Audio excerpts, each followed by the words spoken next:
We all think we know what a toxic person looks like. We picture the narcissist, loud, arrogant, demanding the spotlight, clearly obsessed with themselves. You can see them coming from a mile away. But what if I told you there is a personality type that is arguably much more dangerous? Someone who doesn't push you away, but pulls you in.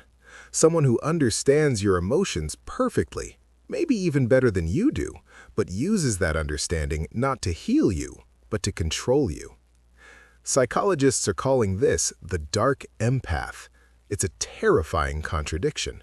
We are taught that empathy is good, that it's the antidote to evil.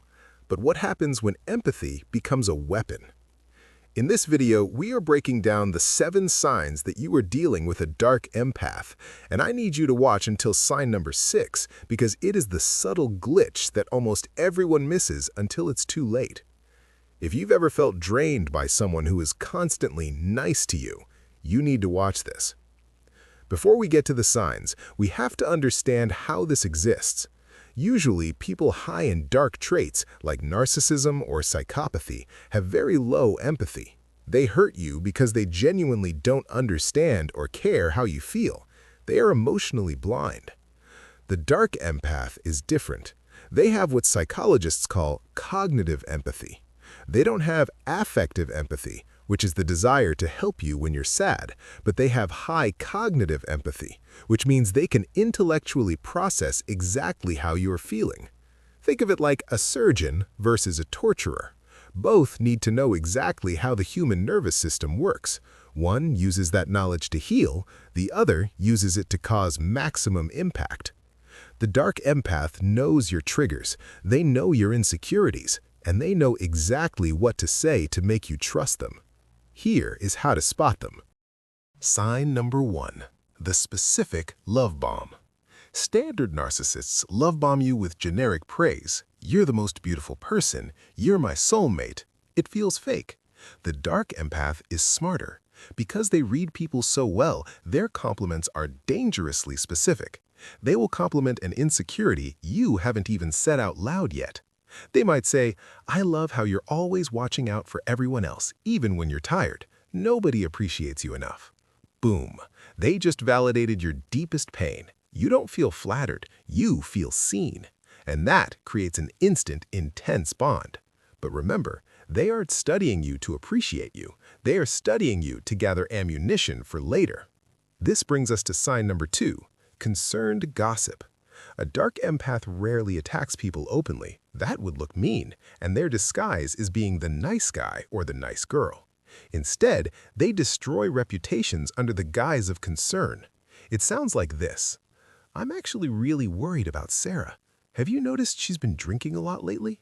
I just wanted to be okay." Boom. They just planted a seed of doubt about Sarah in your head, but they framed it as virtue. They look like the caring friend, while Sarah looks unstable. They are masters of triangulation, pitting people against each other while remaining the innocent center of the group. Sign number 3 is where things get draining, weaponized guilt. Many dark empaths present themselves as introverted, sensitive, or slightly fragile. When you try to set a boundary with them, they don't get angry, like a narcissist. They get sad.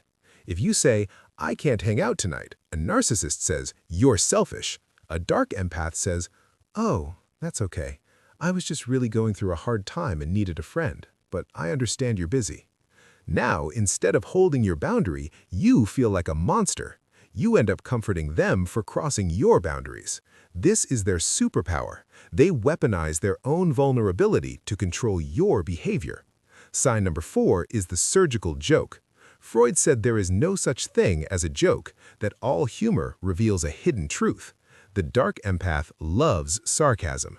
They will say something that targets your biggest insecurity, but they'll say it with a smile and a laugh. If you get offended, they pull the empathy card.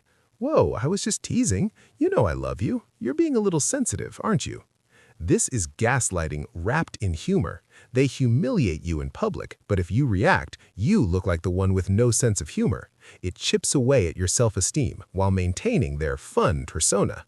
I told you to wait for this one. Sign number 5 is the most confusing one. I call it the warm, cold shoulder. Because dark empaths have cognitive empathy but lack affective empathy, their emotional tank is actually empty. Keeping up the nice act is exhausting for them. Sometimes the mask slips. You will see a sudden, terrifying detachment in their eyes. Maybe you're crying or you're in actual distress. A normal person would instinctively reach out. The dark empath might just stare. For a split second, they look bored or clinical. They might say the right words, there, but the temperature in the room drops. It's a glitch in the matrix. You get this creeping feeling that the person holding you doesn't actually feel anything for you at all. If you ever feel a sudden chill coming from a warm person, trust your gut. That is the predator peeking out from behind the mask. Signs 6 and 7. Sign 6 is the professional victim. No matter what happens, the dark empath is always the one who has been wronged. Even when they cheat or lie, they will spin a story about how their ex was crazy or how they were driven to it by depression. Sign number 7 is the cleanup.